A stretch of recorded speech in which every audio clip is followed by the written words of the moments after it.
Hello everyone, welcome to SPM IAS Academy. Here we are with another episode of ASSAMPEDIA. আমি last episode tut Shonkordev aru Neo Vaishnavism Nava Vaishnav Dharmor বিষয়ে আমি আলোচনা আৰম্ভ কৰিছিলো we have discussed about the early life of Shankardeva, right? আজিৰ এপিসোডত আমি last এপিসোডত দেখিলো যে শংকৰদেৱৰ জন্ম হোৱাৰ পিছতে শংকৰদেৱৰ মাতৃ সত্যসন্ধাৰ মৃত্যু হয় আৰু মৃত্যুৰ পিছত Shankardeva was brought up by his grandmother Kherhuti. Now he attended the toll of Mohendra Kondoli at an age of 12 years, right? আৰু সেইখিনি সময়তে শংকৰদেৱৰ স্কুলৰ প্ৰথম কেইদিনতে মহেন্দ্ৰ কন্দলিয়ে শংকৰদেৱৰ প্ৰতিভাৰ বিষয়ে জানিবলৈ পাৰে, right? So tar pisot ki hol সেইখিনি আমি আজিৰ এপিসোডত ডিসকাস কৰিম. As you all know, this video series here we will try to cover the facts related to Assam for APSC Prelims. Then these facts will also help you in mains answer writing. Then we will do some practice questions here and that will help you in remembering the facts better. And these factual informations will help you in other competitive exams also. Right? So let us start today's episode of ASSAMPEDIA. Now, in the last episode we saw that Shankardeva began attending Mohendra Kondoli's toll at an age of 12 years. Now, যোনটো পঢ়া শংকৰদেৱে আৰম্ভ কৰিছিলে 12 বছৰ বয়সত সেই পঢ়াটো তেখেতে কমপ্লিট কৰিলে at the age of 17, right? So he just took 5 years আৰু এই 5 বছৰ বয়সতে বাকি মানুহৰ কাৰণে মহেন্দ্ৰ কন্দলিৰ নিজৰ কথা যদি কবলৈ যাও তেনেহলে Mahendra Kandali said that whatever Shankardeva has learnt in 5 years, other would have taken 100 years to gain that much knowledge. Hey gutei shastrar gyan khini 5 bosorat jiman Shankardeve ahoron korile belek karuba khwa hole 100 bosor lagi goloi heikhini ahoron korote, right? Kintu Shankardeve 5 bosor সময়ৰ ভিতৰতে তেওঁৰ শিক্ষা সম্পূৰ্ণ কৰি তেওঁ নিজৰ জেগালে ঘূৰি আহে, right? So Shankardev completed his studies at the age of 17 with Mohendra Kondoli as his teacher and took over the charge of Shiromani Barabhuya.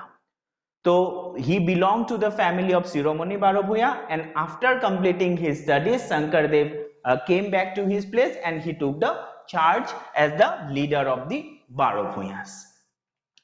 Now when Shankardeva came back, tetia তেওঁৰ কিছুমান ৰিলেটিভ আছিল আৰু লগতে আন কিছুমান মানুহে তেখেতক কয় যে তুমি তো গুটেই শাস্ত্ৰৰ জ্ঞান আহৰণ কৰিলা, তুমি গুটেই পঢ়া শুনা কমপ্লিট কৰিলা, এতিয়া তোমাৰ যোনটো নলেজ হল, তুমি যোনটো ব্ৰহ্ম জ্ঞান পাইছা, তুমি যোনটো শাস্ত্ৰৰ কথা শিকিছা, তাৰ জৰিয়তে আমাক বৈকুণ্ঠৰ দৰ্শন কৰোৱা, right? So it is said that these people came to Shankardeva and they said, you are well versed in all learning and have completed the study of all scriptures. Jiman shastra asile tumi sob porhila, do give us a picture of the Vaikuntha to the immense joy for all of us. Amak hokoluke tumi Boikunthor dorshon korua, right? So it was a kind of challenge for Shankardeva, right? Now Shankardeva accepted that challenge. Shankardeve kole je thik ase apunaluke jodi Boikunthor dorshon koribo bicharise, Boikuntha means the abode of the Vishnur jot thake, right? Sapta Vaikuntha buli koy. To Shankardeve kole je if you want to see the Vaikuntha tenehole moi tar byabostha korim, aru tar pisote Shankardeve ei Sihno Jatra নাটখন তেওঁ compose কৰি উলিয়ালে, right? So at the age of 19 years 17 ত শিক্ষা সম্পূৰ্ণ কৰি তেখেত আহিলে, R পিছত 2 বছৰৰ পিছৰ এইটো ঘটনা যেতিয়া তেওঁ কলে যে আমাক বৈকুণ্ঠৰ দৰ্শন কৰোৱা বুলি, আৰু তেতিয়া বৈকুণ্ঠৰ দৰ্শন কৰাবৰ কাৰণে এই চিহ্ন যাত্ৰাখন কম্পোজ কৰে শংকৰদেৱে at the age of 90. এই চিহ্ন যাত্ৰাখনত তেখেতে কি কৰে, গুটেই সপ্ত বৈকুণ্ঠৰ ছবি তেখেতে আঁকে, right? He painted the picture, he painted the 7 Vaikuntha, tar pisote tar logote kisuman git rachona kore, teon tar karone kisuman baidyo jontro teon bonai uliai, logote teon khul tal ebilak bonai ei সপ্ত বৈকুণ্ঠৰ ছবিৰ সহায়েৰে তেওঁ এই চিহ্ন যাত্ৰাখন মানুহক দেখুৱায় right so at the age of 19 শংকৰদেৱে এই চিহ্ন যাত্ৰাৰ সহায়তে সকলোকে বৈকুণ্ঠৰ দৰ্শন কৰোৱায় right so for this চিহ্ন যাত্ৰা Shankardeva painted the 7 Vaikuntha right তাৰ কাৰণে যি মুখা লাগিছিলে সেই মুখা বিলাকো তেখেতে বাহেৰে নিৰ্মাণ কৰি উলিয়াইছিলে now এই চিহ্ন যাত্ৰাৰ যেতিয়া এই শোটো যেতিয়া কমপ্লিট হ'ল কমপ্লিট হোৱাৰ পিছত যি সকল দৰ্শক আছিলে they were so impressed they soon realized যে এই শংকৰদেৱৰ মাজত এটা ডিভাইন পাৱাৰ আছে তেওঁ ইমান ধুনিয়াকে গুটেই বস্তুখিনি গুটেই বৈকুণ্ঠৰ ছবিবিলাক আঁকি পেলাই এই চিহ্ন যাত্ৰাখন কৰি উলিয়ালে everyone present on that particular day witnessing this beauty they were awestruck right so তেওঁলোকে realize কৰিলে যে এই শংকৰদেৱৰ মাজত কিবা এটা supernatural power ase right so the play itself was a marvelous success so much so that Mahendra Kandali and other scholars of the day were inspired and convinced of Shankardeva's possessing divine and supreme spiritual power aru loge loge Mahendra Kandaliye declare korile je ei je Shankardev ajir pora Shankardeවක් moi mur guru hisabe mani loisu so Mahendra Kandali who was the teacher of Shankardeva after witnessing this Sihno Jatra he declared that from now on Shankardeva has been my preceptor right so he said listen o learned audience almost 10,000 people were present at that time so he addressed the audience and he said listen o learned audience to my words which are sure and certain I am bound for initiation from Shankardeva he prostrated 4 times and resolved 4 times then he cried aloud Shankardeva has been my preceptor kole je moi etia Shankardevar usorot horon lom right I am bound to be initiated by Shankardeva jetia Mahendra Kandaliye eneko announce korile je Shankardevok tekhete guru hisabe grohon korise tetia Mahendra Kandalir logote an hokol lok ram jun Shankardevor family priest asile Chaturbhuj who was the grandson of Shankardeva Narottam and other high class brahmans they also begged for initiation from Shankardeva তেওঁলোক সকলোৱে শংকৰদেৱক অনুৰোধ কৰিলে যে আমাক তোমাৰ ওচৰত শৰণ দিয়া ৰাইট সো এই সকলোৱে শংকৰদেৱক সেইখিনি সময়ত নিজৰ গুৰু হিচাপে গ্ৰহণ কৰিবৰ কাৰণে তেওঁলোকে নিজৰ ইচ্ছা প্ৰকাশ কৰিলে এটা শংকৰদেৱে সেইখিনি সময়ত কলে যে গুৰুৰ ওচৰত আগতে যোনটো সিস্টেম আছিল যে গুৰুৰ ভৰিত ধৰি সেৱা কৰি পেলাই ইনিশিয়েশন হয় শৰণ লোৱা যায় so Sankardeva said that no এনেকে শৰণ দিয়া নহয় মানে এনেকে নহব শংকৰদেৱে সেইখিনি সময়ত কাউকে শৰণ নিদিলে কলে যে তোমালোক কাইলে আহা he took 1 day's time right যে সেইখিনি সময়ত লগে লগে কাকু শৰণ নিদি পেলাই ইনিশিয়েট নকৰি পেলাই তেওঁ কলে যে কাইলৈ আপোনালোক আহক আৰু কাইলৈ I will initiate you right কাইলৈ মই আপোনালোকক শৰণ দিম আৰু সেই এক ৰাতিৰ ভিতৰতে Shankardeva he translated Uddhava Sambad from the Bhagavad book 10 right Bhagavator দশম গ্ৰন্থৰ পৰা তেওঁ উদ্ধৱ সংবাদখন ট্ৰান্সলেট কৰি উলিয়ালে and advising prostration before it gave initiation to this first batch of his celebrated disciples so তেওঁ কি কৰিলে যে গুৰুৰ ওচৰত আপুনি সেৱা কৰিব নালাগে এই যে উদ্ধৱ সংবাদখন তেওঁ লিখি উলিয়ালে তাৰ সন্মুখত সেৱা লৈ পেলাই তেওঁ এজনকে এই প্ৰথম যোনটো তেওঁৰ শিষ্যৰ যোনটো গ্ৰুপ আছিল তেওঁলোকক শৰণ দিলে right so that is how the first batch of disciples was initiated by Shankardeva আৰু তেতিয়াৰ পৰাই এই নিয়মটো চলি আহিছে যে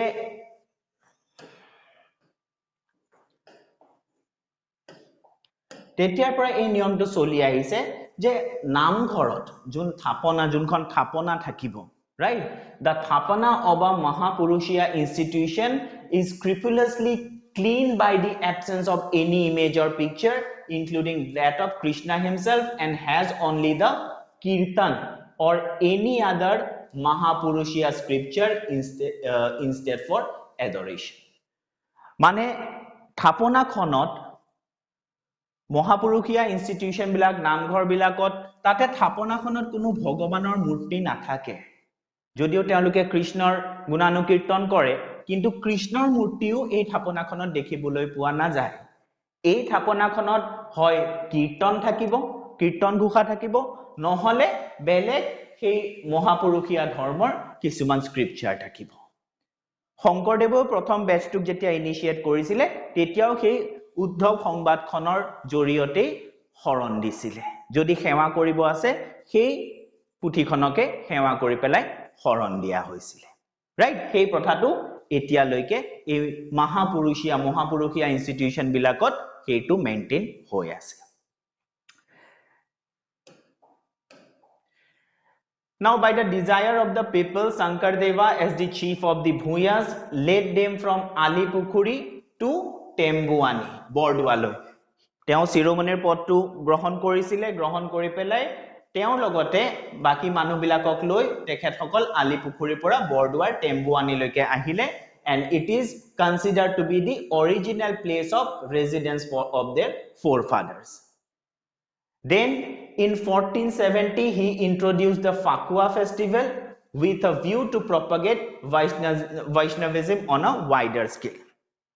তো বৰপেটা সত্ৰত আমি যেনেকৈ জানো যে দৌল উৎসৱটো বহুত ধুমধামেৰে উদযাপন কৰা হয় right so in order to propagate Vaishnavism on a large scale Shankardeva started this Fakua festival or which is known as Dol Utsav. Now Shankardeva married Suryavati hetu ami last episode of saisu his first wife was Suryavati who conceived a daughter named Manu and Suryavati died leaving their first child in its 9 months Manur jetia matro 9 mah boyo hoisile tetiai Suryawatir mrityu hoy Shankardeve nijor maakok heruale দেউতাকক হেৰুৱালে তাৰ পিছতে ছোৱালীজনী জন্ম হোৱাৰ 9 মাহ পিছতে তেখেতৰ পত্নীৰ মৃত্যু হল সো তেতিয়া তেওঁ ইচ্ছা প্ৰকাশ কৰিলে যে তেখেতে এতিয়া আৰু তীৰ্থ ভ্ৰমণৰ কাৰণে যাব right so Manu was given in early marriage Manur সোনকালে বিয়া পাতি দিয়া হল and his son in law was Hari আৰু Hariৰ ওপৰত ঘৰৰ গোটেই দায়িত্ব সমজাই দি পেলাই Shankardeva left for his first pilgrimage right এতিয়া বহুত স্কলাৰৰ মতে কোৱা হয় যে শংকৰদেৱ যেতিয়া তীৰ্থ ভ্ৰমণলৈ গৈছিলে after returning from his first pilgrimage শংকৰদেৱে এই মহাপুৰুষীয়া ধৰ্ম বা এক শৰণ নাম ধৰ্মটোৰ বিষয়ে কৈছিলে কিন্তু শংকৰদেৱৰ এই যোনখিনি আমি এতিয়ালৈকে চালো তাৰ পৰা এটো বুজিব পৰা যায় যে শংকৰদেৱৰ ভগৱতৰ বিষয়ে জ্ঞানটো তীৰ্থ ভ্ৰমণত যোৱাৰ আগতেই তেওঁ সেইটো উপলব্ধি কৰিছিলে তেওঁ আগতেই মানুহক শৰণ দিয়া আৰম্ভ কৰিছিলে ৰাইট এনেকুৱা নহয় যে তেখেত যেতিয়া তীৰ্থ ভ্ৰমণত গল বাকি ভক্তি সেইন্ট বিলাকৰ লগত লগ পালে তেতিয়াহে তেওঁ ভগৱতৰ বিষয়ে সম্পূৰ্ণ জ্ঞান আহৰণ কৰিছিল তেনে নহয় তাৰ আগতেই শিষ্যসকলে শংকৰদেৱক নিজৰ গুৰু হিচাপে গ্ৰহণ কৰিছিল ৰাইট আৰু এই যে তীৰ্থ ভ্ৰমণলৈ উলাই গল